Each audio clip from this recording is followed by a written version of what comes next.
Hey everybody, welcome to Pit Stops to Podium, the RevPartners podcast where we talk to execs who have competed and won, taking their companies from high growth to high scale. My name is Brendan Tollison. I am the co-founder and CEO of RevPartners, and I'm excited to have with me today Kevin Lee for this podcast. Welcome, Kevin. Hey.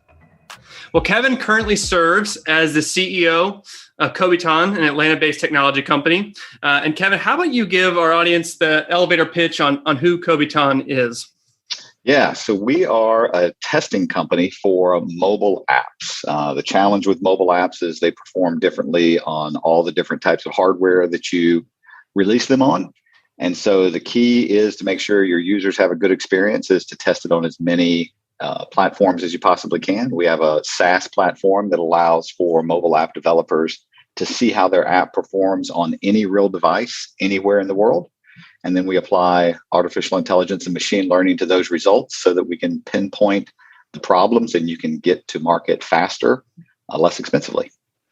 Well, Kevin and I have known each other for, almost over 5 years now. And so it's been fun. Exactly. Been fun to be an observer of Kobiton's growth. And in fact, you're growing at an incredible rate right now, which kudos to you and your leadership on the team. And so it'll be a great opportunity for us to talk about a big idea as it relates to high growth to high scale. But before we do, we have a tradition here at Pit Stops at Podium, which is to get to know our guest. So what are 3 fun facts about you, Kevin, that people should know outside of the Kobiton world? Yeah, these are tough, but I'm going to go with 3 that I think are good. One, my brother is also the CEO of a high-growth private equity-backed company, so that's always interesting to have somebody you can turn to. Yeah, who's growing faster right now? Kobiton's growing faster right now, but there you go. His business was impacted by COVID, but he will surpass me probably by the end of this year.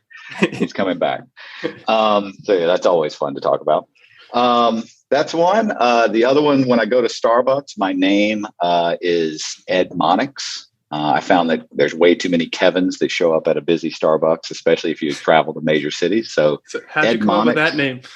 Yeah, if you're a Will Ferrell fan, which I think you guys are, semi-pro, the Woody Harrelson character is named Ed Monix. Woody Harrelson and I have for another time have a personal connection that I can fill you in on. But wow, always like the Ed Monix character is a good one. You could use that as one of your fun facts. I know I should have. Well, it's got a story behind it. I'm not sure I always want to reveal. So there you go. What's your order at Starbucks? Just coffee, just straight up grande dark roast. The Pike Plate. Oh, you got dark roast. Okay. Yeah. All right. What's your third fact? My third one is I was cut from the University of Georgia's baseball team when I was in college, but I never actually tried out for the team. So how you got to walk me through that. That doesn't make much sense. Yeah. So when I was in college, the Georgia's baseball team was pretty good. Played for the national championship, won it once. Had a friend that was on the team. And then randomly, I get home one day from class and he goes, hey, Coach Weber wants you to call him back. And they just won a national championship. Everybody knows who Coach Weber is. I'm like, do you have a phone number? Sure. So I call and sure enough, it's like Coach Weber. And I'm like, hi, Coach Weber, this is Kevin Lee. He's like, yeah, Kevin, it's just not going to work out with me. And I'm like, okay. And he goes, yeah, so I think we're all good on our side. So appreciate it, but feel free to come back any other time. It's just not going to work out right now. Timing's bad. I was like, okay. And he hung up the phone. And I went back to my friend and they played on the team. And I go, hey, man, Coach Weber just cut me. He's like, what? He's like, yeah, I don't know what happened. So he goes to practice that day, comes back, and he goes, yeah, some poor guy named Kevin Lee showed up and didn't realize he had been cut from the team. That's awesome. Coach Weber looked in the student directory and picked the wrong Kevin Lee. Sorry, whoever Kevin Lee is out there. Sorry about that, buddy. Now Kevin knows the true story of why he got cut. Hopefully he's not looking to buy some mobile app testing anytime soon. Or maybe he is, and now he can bring this back up. There you go. Good discount for you, Kevin, if you're out there. Well, those are great. I appreciate you walking us through those 3 fun facts, and that's going to be hard to beat for the next guest. Well, let's transition into the big idea. And so one of the things that we want to talk about today is, okay, so you've established product market fit, you've built a lead gen vehicle, but all of a sudden applying more resources isn't necessarily having the same direct impact or effect. So let's walk through that a little bit in terms of what's the root cause in your mind of what's driving this, what I would typically call like the friction tax of growth is creating complexity, and just throwing resources isn't having the same measurable impact as it once was. Yeah, and I see this a lot. I mean, we saw this at Kobiton. I've seen this at other companies as well. So I think it's common, and that is you find a way that lead gen's working, be it inbound, outbound, messaging, whatever it may be. And you're like, okay, I'm going to throw some resources, capital at that, but the results don't come.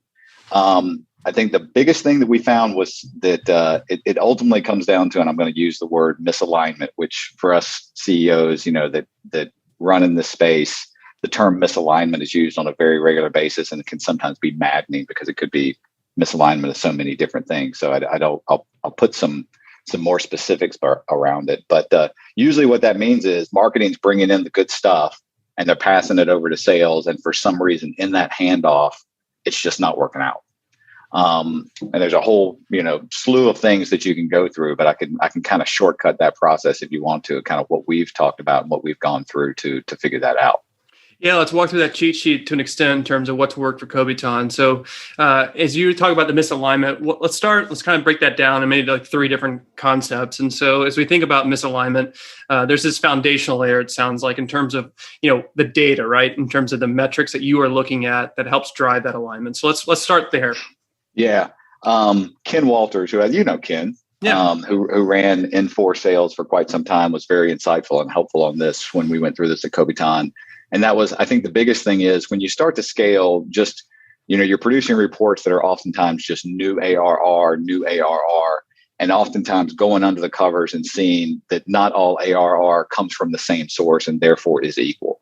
So looking at your direct ARR versus indirect, so what may come through partners, eliminating those things that are upsells to existing customers. And so you can discreetly look at what are those things that are just new logo direct. That tends to be the engine that you want to get working if you really want to scale well. So that would be the first place I would start, is instead of just saying, gee, what do leads look like? What do opportunities look like? What does close rate look like? Break them down by those, if you can put them into those 4 discrete categories. Those 4 discrete categories help shine a light on a lot of things that you can sometimes bury into the mix. Yeah. So it sounds kind of, to me, that's more of like the context behind like the categorization, and, the metrics and the lead gen is obviously important, but it has to understand where it fits into the broader narrative to then start tracking. All right. So once you have the categories in place, then I think there's the definition phase, right? In terms of how you're thinking through that. Yep. And another, it's a devil in the details kind of thing, which is another one of those terms that as a CEO, when people tell me that, I just shake my head and go, okay, what the heck does that mean? Where do I go from here? MQL, SAL, SQL. I hate to use the acronyms that everybody knows: marketing qualified lead, sales accepted lead, sales qualified lead. But I'm surprised at when you dig into those things, how many of those can sometimes be historically not relevant anymore, or just an ever so slight difference of understanding between those folks that are on the team and legacy to the team change it. So one example is we put some activity MQLs in place of just, you come to our website, download things, all those kinds of things, and you score up to an MQL. And then we actually overlaid that with revenue.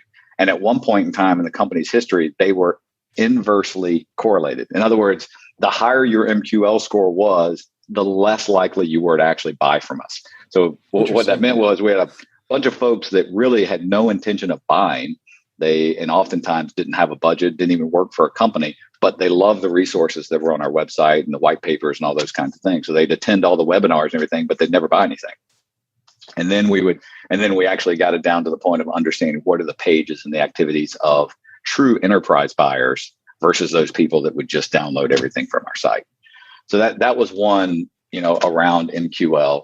SAL is another biggie that as you start to scale, especially, we scaled BDRs here first. So the challenge was, our first three BDRs had been with us for a very long time at that point. When I say a very long time, if they were with us for 12 or 18 months, that's a very long time in this world. And then you start hiring new ones, and their onboarding process, oftentimes they worked at other places. So they heard certain things around, we use the term BANT, about qualification. So they've got their idea of BANT. We've got our idea of BANT. They don't quite work together. So you get in meetings and say, why is this one qualified to the next level? And they're like, well, it meets 2 of the 4 BANT criteria. And then you dig into it like, oh, you define budget as they have one. We define budget as they have one, and it's more than $1 amount. Those small nuances kind of thing can really throw off metrics, because you'll see, for example, SALs start to spike because somebody is bringing in a lot more, and not realizing that the quality of those has gone down when quantity goes up. So that's one. And then the killers, the SQL, because that's the point where the business development rep has to hand off to the account executive, and they both have to agree. And this is ultimately that quote unquote alignment piece. That same thing that you just got to get in there and talk to those folks of what is it that they're hearing that makes them want to move it forward, and then why is the person accepting it? Those are the killers to start with. Yeah, I like that. I think it's a good segue into the last key point that we're going to talk about. So just to take a step back. So what we've talked about so far is, let's start with the data so we can understand what the metrics are that matter to the business and categorize it by type.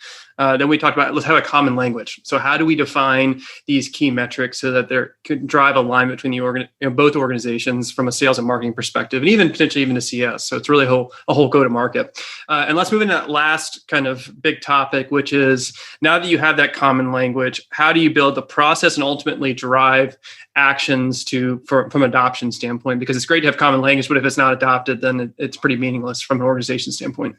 Yep. And as a CEO, the final piece is alignment of those words and actions. And that is, that's a lot of what a CEO and any, business leader's job is. The things you're saying, the things that you are saying, are those also the things you are doing? So again, listening to calls, if you're not using something like recording, Zoom or Gong is another great system that allows you to quickly and easily listen to these things. Definitely have to be listening to calls, because you can sit in the training meetings, you can do role plays all day long with folks, but it's not until they actually get into game time that you can actually hear what's happening. That's one. And then another is, I would highly recommend on a weekly basis going through those SALs and SQLs that did not make qualification or got thrown out of the pipeline very early in the process, and ask people to help you understand why that was that they were DQ'd. Because again, oftentimes you'll see consistency of either just bad data, like someone says, hey, I disqualified this one, but I forgot to put a reason. Or I disqualified it and I just picked the first reason that was in the dropdown because it was a required field kind of thing. So that's the last piece, and that's what makes it very tedious and hard sometimes as your team starts to scale. If you've got a majority of the team doing one thing and a minority of the team doing another, these are very tricky things to kind of run down to see exactly where is that misalignment of the words that they're using in training and all the things we're talking about, and then the actions. So that's ultimately where you have to wrestle it down to the ground. I like that. And Kevin, I know you said it was kind of, as a CEO, that's your responsibility, but I'm assuming there's somebody that you task with that. Did you have disclaimer, this is not our topic, this is your topic, but do you have like a RevOps department that's driving that, or do you have like a CRO? I mean, how do you manage that at Kobiton? Yeah, so we've got it broken down. So we've got RevOps as a group, a small group of folks. Sales obviously has a CRO, and then specifically within new logo, we have a VP of sales. And then on the marketing side, same idea. The marketing ops and sales ops people, RevOps, work together. They ultimately, that rolls up to the CFO to make sure that all the operating metrics are aligning with the financial metrics. So once a week, someone from marketing, someone from sales, and someone from RevOps is participating in that disqualification process of both the SALs and the SQLs to see if we can either find some trends or just better ways to track what it is we're already doing. Yeah, that's great. And that seems to be, to your point around how do you track and measure and ultimately create action around it. Oftentimes that's what's neglected, is that it's right. Very gray in terms of who owns it and therefore never gets done. And so kudos to you for building out an infrastructure in which you're not only able to define, but ultimately understand what the data is saying and to drive decisions and behaviors accordingly. Kevin, I appreciate the time in terms of how at Kobiton you've been able to drive this alignment between sales and marketing so that you're not just creating more and more friction into the sales engagement process and ultimately a bad customer experience. Kevin, what are ways, practical tips, tricks that people can engage with either you or with Kobiton as a next step? Yeah, engaging with us is pretty straightforward. If you're on our target list, we are tracking you down. But you can always come to Kobiton.com to find us. On Twitter, on Instagram as well. Kobiton's a pretty uncommon name, so either way you say it, you can track down Kobiton, and we'd love to have a conversation with you about your mobile app quality. Great. And what if they want to learn from you? Is there a platform like Twitter or LinkedIn that you prefer over the other? LinkedIn's where I spend most of my time. Don't do a whole lot of posting beyond what we do with the company, but every now and then do find some interesting things like this that I'll share out for others. So yeah, that's the main place that I'll hang out if someone would like to get in touch. We'd love to talk. Great. Well, Kevin, thanks for stopping by. We really do appreciate your insights on this topic, and I'm sure we'll be in touch. Great. Thanks, Brendan.